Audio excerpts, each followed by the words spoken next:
Thanks for joining us on the Cultured Meat and Future Food Show. This episode is sponsored by the Black & Veatch Next Gen Ag team. Learn more about Black & Veatch at www.bv.com.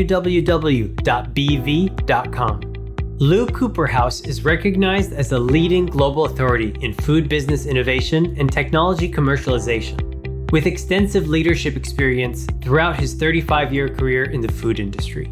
He is a results-driven professional and has led cross-functional teams in a wide array of industry settings that include multinational corporations, food service and retail operations, new business startups, mid-sized and family-run companies, university entrepreneurship and innovation centers, and industry trade associations.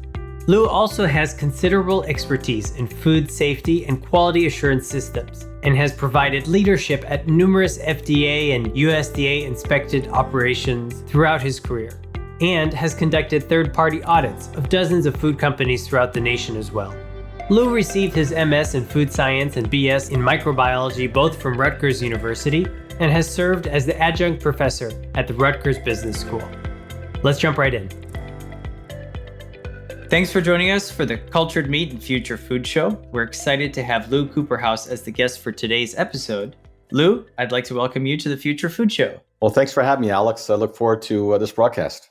Lou, tell us about your background and when BlueNalu got started. Happy to do so, Alex. My background is really now over 35 years in the food industry, and I've really worked in all sorts of companies. Went to school, actually, got my master's in food science and undergrad in microbiology, and then joined Campbell Soup and had the really great opportunity. It was very helpful, Alex, to gain experience at a large corporation, very disciplined. Actually, my focus was on a brand new category. So it's interesting, Alex, I found myself in a large company, but working on a startup business, and it never stopped ever since then, over the 35 years. So at Campbell Soup, I worked on a perishable food line that was really short shelf life, high quality products sold in a test market in the Washington, D.C. area, soups, salads, entrees, and desserts delivered by tuxedo drivers in a special van. So it just really put me in a really unique entrepreneurial environment within a large company. And from there on, I went to ConAgra. Then I went to a Nestle, a VC-funded startup doing a special process for manufacturing sous vide products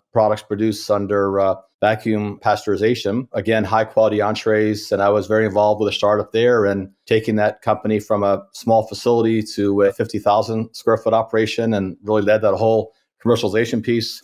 And I think you see the pattern there. And I subsequently went on to co-found a company actually back in the mid 90s that was the pioneer in making products for celiac disease, diabetes, low protein diets, and a condition called dysphagia. So it's basically a medical food company, but really providing great tasting products for people that were candidly suffering from the food options that were available. So we worked on gluten-free products that were very much sorely missed by consumers, whether it be pastas, breads, entrees, and just a wide array of products that really met conditions or opportunities that they really missed. And then since the year 2000, Alex, I did a lot of consulting. I also was the founding executive director at a university-based incubator program at Rutgers, really giving back a bit in my career and supporting many entrepreneurial startups. That kind of led to the launch of BlueNalu. To answer your question, I was really witnessing something totally fascinating. So I was doing so much work consulting for folks and supporting entrepreneurs and seeing so many startup companies being launched. And I saw an absolute pattern that was emerging, really driven by consumer changes as consumers were migrating from products that were consistent with earlier in my career that were more culinary driven or healthy or local or communicated other attributes. I was seeing products that really manifested sustainability and where the food became a vehicle for communicating mission-aligned values. So sustainability kind of got manifested, as you know, Alex, by plant-based foods as generation one. So actually, I was working with very high-profile companies in plant-based meats. And in fact, Impossible Foods was a client of mine at Rutgers, and they actually had their U.S. launch from the facility that I led at an incubator program in New Jersey. I also was working on plant-based cheeses for other clients and just a wide array of products. And I was really witnessing this whole birth of a brand new industry. And candidly, Alex, I got excited by what I learned about in the early 2010, 2013 timeframe when I learned about the advances in manufacturing animal products without animals. I just saw that as an absolute transformative opportunity. Obviously, Mark Post is the one who had that New York Times, BBC exposure about making an animal product, in that case, a hamburger product, as proof of concept. And I was just fascinated. I saw this, frankly, Alex, as potentially the most disruptive opportunity ever in the food industry. And from that, I really started to study that category and fell in love with how this can be done with seafood. And happy to talk to you more about why seafood as we go forward here. Absolutely. And that's a really exciting trajectory. Back to the company that was working on the sous vide products, I'm excited to kind of ask you what your take on the sous vide at home movement over the last couple of years, which has exploded. But when you were working on that project, was it using that sous vide technology in like a large scale manufacturing setting? It was, Alex. We actually were the first company, I know it was globally, to actually develop a continuous process for manufacturing sous vide. So this was like 1988. That's how long ago this was, 1989, that time period. And we actually developed a continuous process for sous vide processing. I'm fascinated that you know a little bit about sous vide. We actually started the company in Sausalito, California, and then they built a facility over in Stockton, not too far away from where you're at. And it was a fabulous experience. Frankly, all these things really helped me in my career to really understand the pathway to commercialization. Our whole focus was how to do this safely, because what we were doing certainly caught the eyes of the FDA and USDA, because the process could result in an unsafe finished product if not done properly. We spent an awful lot of time making sure that we could optimize quality and optimize safety and really give consumers a great tasting, in that case, protein product or vegetable product. Wow, that's exciting. And so what are your thoughts on some of those like at-home sous vide systems? I think Anova is one of them. There's many others. Any thoughts on that?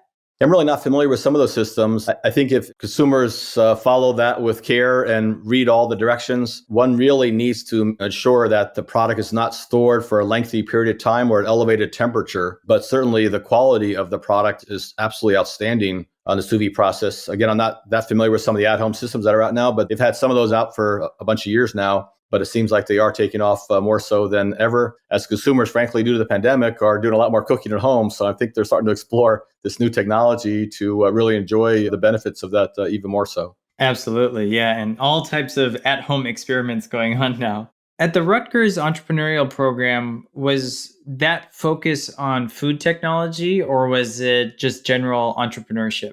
It was more on entrepreneurship driven by economic development. And really, the focus was really value added. So the primary objective was to help farmers, relevant to even cell culturing technology, to really help farmers get into value added products to continue thriving. So, for example, we might work with a peach farmer on value added products. What can I do with my peaches given the commodity nature of that? And the competition, for example, that New Jersey might have with growers in the Southeast. And obviously distribution has really made products from California enter the East Coast with great ease. So it's really difficult for small farmers across the nation, across the world to be competitive. So the opportunity that this particular innovation center at Rutgers was all about was creating value-added products so they could continue to thrive. But maybe that peach farmer might make peach salsa or peach cider or peach schnapps, for example, or just any assortment of value-added products that could be derived from peaches and create more value and then compete and have direct access to much higher margins and make a small farm much more competitive and much more sustainable. And that certainly is something that should be thought about as we think about the transformation of our food system in the decades ahead. That's interesting. And a lot of times these nuances within the food system are things we never even think about. For sure. So I want to ask about the origin of the name BlueNalu. And maybe you could also follow up and tell us about Eat Blue and really the movement behind it. Actually, Alex, as I mentioned before, I was doing some consultative work and really just fascinated by the whole category of alternative protein, which frankly will soon not be an alternative protein. It will be real protein. It's some of the projections, as you know, have identified that conventional meats may in fact become unconventional by the year 2040. So we are on the front end of a total transformation of our supply chain. Absolutely. So to answer your question, I was actually doing a lot of public speaking about food trends and technologies over the past 15, 20 years. And I found myself doing a lot of case studies on all these new entrants into the field. There were some entrants in plant-based and obviously cell-based and fermentation-based companies. I was also fascinated by vertical farming and so many other things that are going on in the sector. So food tech is just, I saw it was clearly on fire.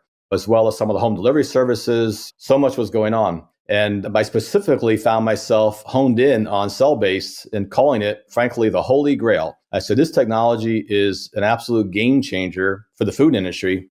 I found myself identifying a specific area that made so much sense to me. It was seafood. Given that as a food industry veteran, I know quite a bit about seafood in that the global demand is only increasing at the expense of red meat because people do love seafood. And the problem is we have a supply chain gap that is just unrivaled. So the amount of seafood coming from the ocean has been flat for several decades. Aquaculture is trying to keep up. It can't. And we have just a fundamental issue of feeding the population in the decades ahead. So there's a global protein challenge that is really going to hit home in the area of seafood as demand increases and supply is diminishing. And furthermore, Alex, I saw that it's a supply chain that is not just very vulnerable because it comes from the ocean and the waters. It's unlike land animals, which are very predictable. We can see them, we can count them. We just don't know what we'll be able to fish. And that supply chain, not only is it vulnerable and highly variable, but it's increasingly compromised with microplastics and toxins and pollutants.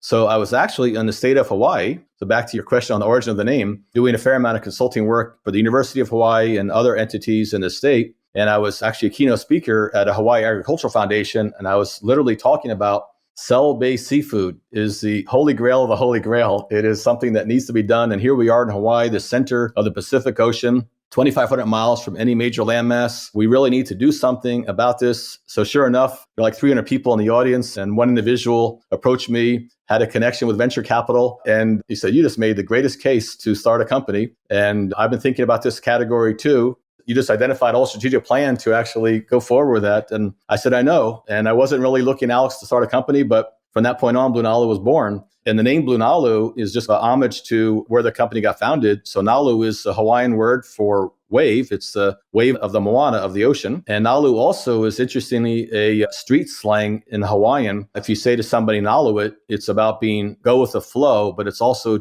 translated as being mindful, thoughtful, conscious. And I found that to be such an appropriate word to start this company. BlueNalu with blue wave representing the ocean, homage to Hawaii, but also about all of us as consumers need to be mindful and thoughtful about the products we eat. And that kind of is the kind of segue into Eat Blue, which is all about, is really modeled after Go Green. So as a young boy growing up, I was part of the whole Go Green movement about being environmentally conscious. And I came up with the concept of Eat Blue, about a very symbolic way to do something very similar to Go Green, about all of us should be mindful about the foods we consume, embrace sustainability, and think about fish. And as one chooses to consume it or not, but clearly, Alex, the first step in changing behavior is really about awareness. So Eat Blue is really about awareness. And in this case, it's specifically targeted at UN Sustainable Development Goal number 14, life below water. And it's really about paying respect to fish and the concepts of sustainability and really embracing sustainable practices. Today, cell-based seafood is not available. Plant-based seafood is barely available. But for those who do consume seafood, please embrace sustainable practices and be thoughtful about the products that you purchase and consume. That is definitely a great story, and it makes me think about the name very differently now. That attendee that came up to you after the conference, did that person become a co-founder? He did. So that person became a co-founder also and connected us with our first venture capital, which was from New Crop Capital. So New Crop Capital also came in at the very beginning of the company, and we all got together and I put together the business strategy for the company. We identified another co-founder. We decided to launch in San Diego. All of us were living in different places, but we actually selected San Diego because of the tremendous heritage San Diego has in the seafood industry, primarily tuna, but also because it is an absolute industry cluster for some of the exact technologies that are critical for our success. So as a person who worked very much in economic development in New Jersey, I recognize a lot about workforce. And the workforce in this San Diego area has tremendous expertise in bioengineering, cell biology, tissue culture, biopharma processing, food innovation. So it was just really an extraordinary place to get the company started. And actually, true to my roots, Alex, I actually started the company in an incubator out here. That was a biotech incubator. And that really allowed us to quickly get started. And we were off and running back in early 2018. That's great. A really good founder story. And along with that, it's a good transition into some of the amazing news we've heard about the recent fundraising round. So maybe you could tell us a little bit about this fundraising round, why it's important for the industry as a whole, and how your team will now approach growth. Yeah, thanks, Alex. Yeah, we do have some recent news. I mentioned the company's founding. We raised $4.5 million in a seed round back in early 2018. Then we raised $20 million in an A round. That was in 2019, 2020, mostly in 2019 in the fall. Close out early in 2020, just a little over a year ago. With that $20 million A round, we realized that was going to be the catalyst to really start working on our commercialization strategy. And then we put forward a plan. My whole strategy as CEO of the company is really to think very holistically about all of the requirements for success. So the biology, the engineering, the operations, the regulatory, the market development, all in parallel. And that's really been, I would argue, the key to our success thus far is to really be, again, very thoughtful, back to Nalu, about what does it take to be successful in this space. Have an end in mind. So that next phase for us, Alex, we had developed the fundamentals that demonstrated that we were able to migrate to the next step. So I put in place this 5-phase growth strategy where each phase is a stage gate process that has particular milestones and enables a level of success.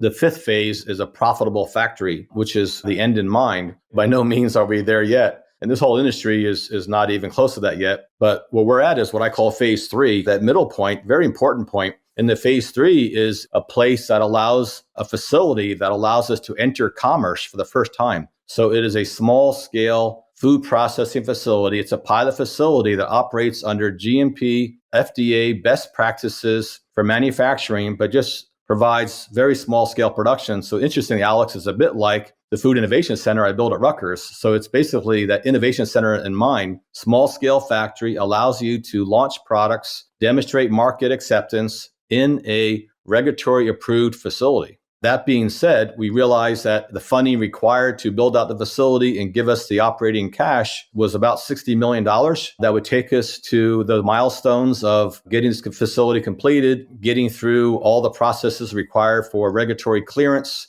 and entering the market. So sure enough, we raised $60 million in a financing round that we just announced a month or two ago. And it happened very quickly. And we're very pleased that for the 3rd time, we were oversubscribed in our financing. And this $60 million will allow us to build out this facility and enter commerce sometime over the next 12 months or so. So we're very excited, Alex, by that accomplishment. And also that we've been able to bring in a number of strategic investors along the way. So earlier in our A round, we brought on Nutreco from Netherlands, Griffith Foods from US, helping us on the supply chain side, and then Rich Products from the US, but also Pulmuon from Korea, Sumitomo from Japan. And in this recent financing, Thai Union joined us as well. So we are working collaboratively with supply chain partners and with strategic partners that could really help us really reduce our cost of goods and also plant the seeds for entry markets globally during the years ahead.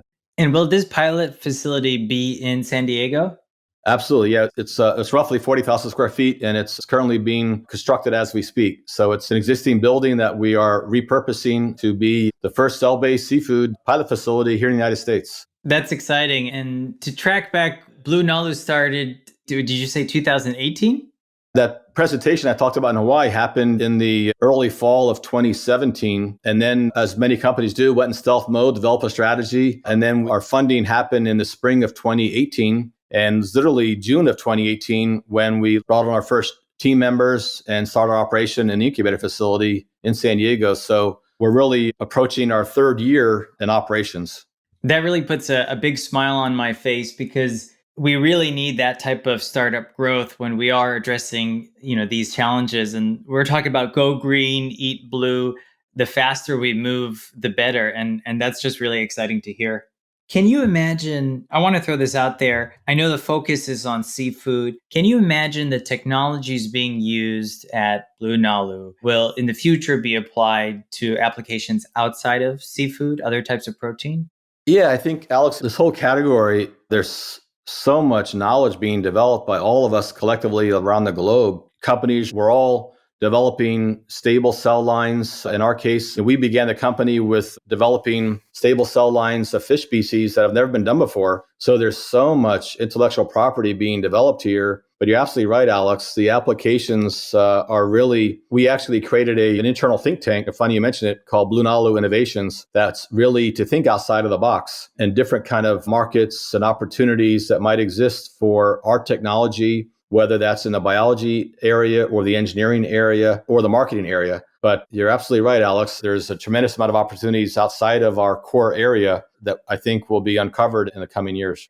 Given that there's a facility in development today, what have you learned from your experiences in the corporate food world that can be applied to really scaling cell-based fish? And I want to famously refer to the Paul Shapiro's Business for Good podcast, where you mention a metric of producing scale of creating 100 chicken nuggets per minute. Is that something we'll see, maybe not at the pilot scale, but in the future? And what kind of experiences can you apply to scaling that type of growth?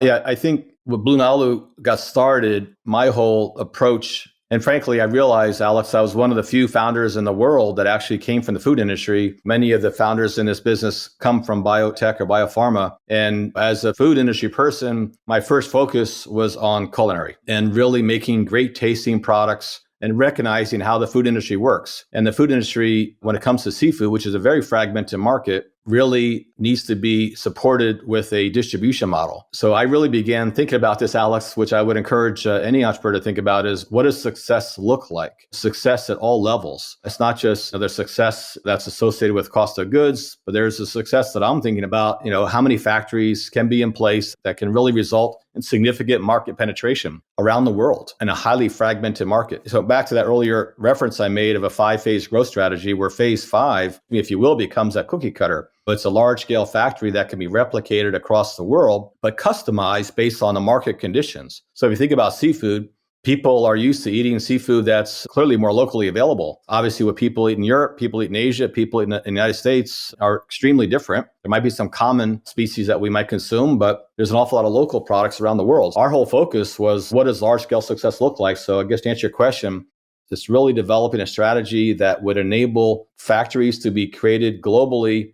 So literally back in 2018, shortly after the company got founded, one of the first things I did is I wanted to put together a design for a large-scale factory, even though we hadn't even had some of the core elements figured out, but just to really understand what will be the challenges of large-scale production and how do we start from the beginning, knowing what challenges we will face in the future to make a very scalable business from the outset. And I just have to tell you, Alex, that has been so beneficial to us, having an end-in-mind strategy from the very beginning. That has, this whole industry has never been done before. So there will naturally be lots of pivots along the way, things that work and don't work. But having the end in mind and knowing what success looks like really helps keep everybody focused on the North Star there. And that's really been key to, I would say, our ability to get as far as we have thus far, is having that success model in our minds, and then having the organization that can really accomplish those goals. So at the end of the day, it's all about the team with the right discipline and the right entrepreneurial mindset that recognizes that success is what looks like this, and to really have many pathways that will end up in success, but identifying what those pathways are early on.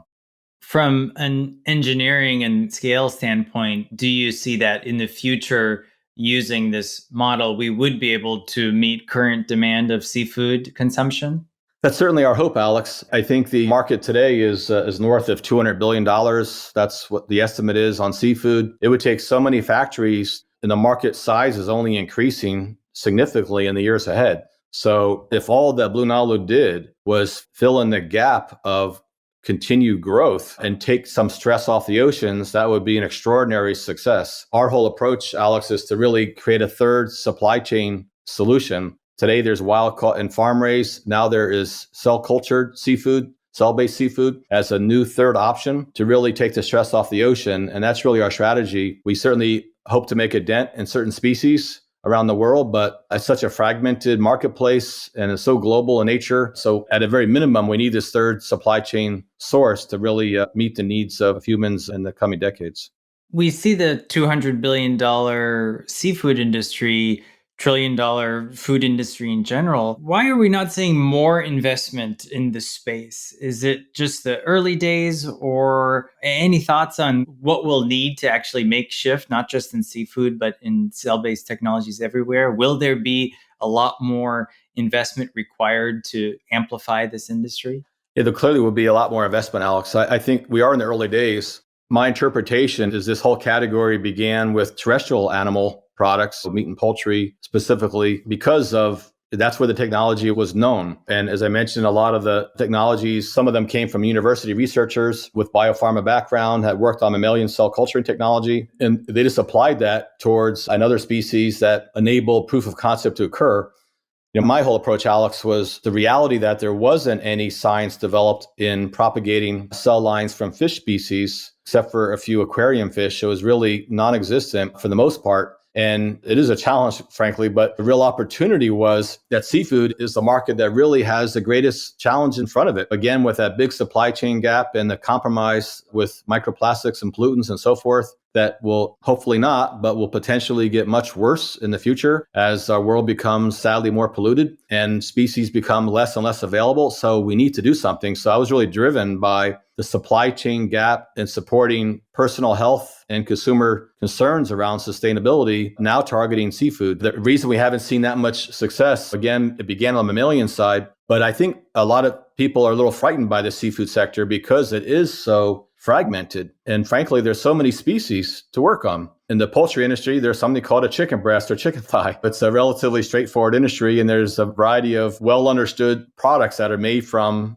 something called chicken or turkey or duck. In the beef industry, there's hamburgers and various cuts of steaks and so forth that people are very familiar with. But seafood, there's finfish, there's crustaceans, there's mollusks, there's echinoderms, there's all sorts of species that people consume. There's hundreds and hundreds. It's a fragmented supply chain. There are, except for canned tuna, that's one species and one form of processing, canning. You probably think of a couple brand names or maybe three that are associated with that slice of the category. But what about all the other species that are out there in food service and retail? It's hard to think of any of those brand names that are associated with them. So we saw that as an opportunity to really, yes, it is a fragmented marketplace, but that's why my strategy from the beginning was to put in place strategic partners around the globe that did have a local familiarity with the consumers and the local supply chain, can really help us over time to create those inroads that would enable as rapid as possible commercialization and market acceptance in nations around the world. And we were very focused on those nations that have the highest per capita seafood consumption, where we can make the greatest potential difference.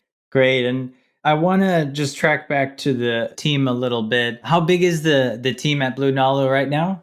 We're just about 35 full-time employees right now, Alex. And we also, I'm a big fan, if you will, of variable labor. So we have a fair amount of consultants and contractors and subject matter experts involved. So it's a 35 full-time employees, but there's another couple dozen organizations that are supporting us in all sorts of ways to really help us accelerate our pathway with some great subject matter expertise. Just a fabulous team we have in San Diego, but also just a great team of experts that are supporting us on the periphery as well. What I really appreciate is that you mentioned that your team had a goal of getting to this phase 3 and eventually phase 5, really from the early days. When did you start hiring someone that does focus on facility development?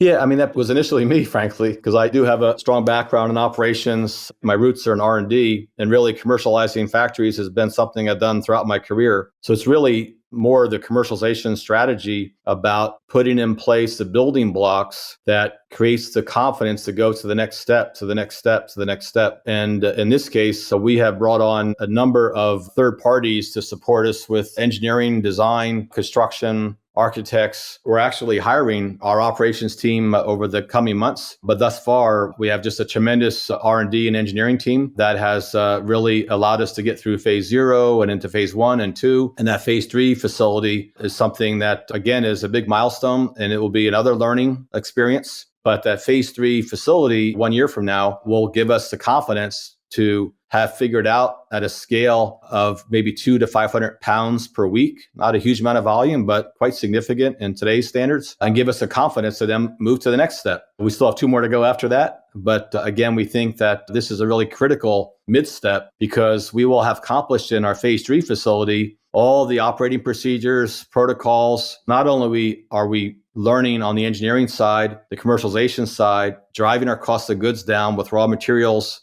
bringing in all the appropriate raw material specifications that meet the requirements of the FDA. So this is an extraordinary learning period that we're in right now, and evolution. By having a small factory, this is the hardest part. From here on, it becomes less complex for sure to migrate to phase 4 and phase 5, because now we have all the operating principles in place. And then it becomes a matter of really identifying more automation and capacity that enables the facility to really demonstrate great profitability. And we feel very confident that we can be very profitable in our first factory based on this process. And frankly, Alex, it's also because we are working on finfish at the value added form, back to that earlier comment about value added.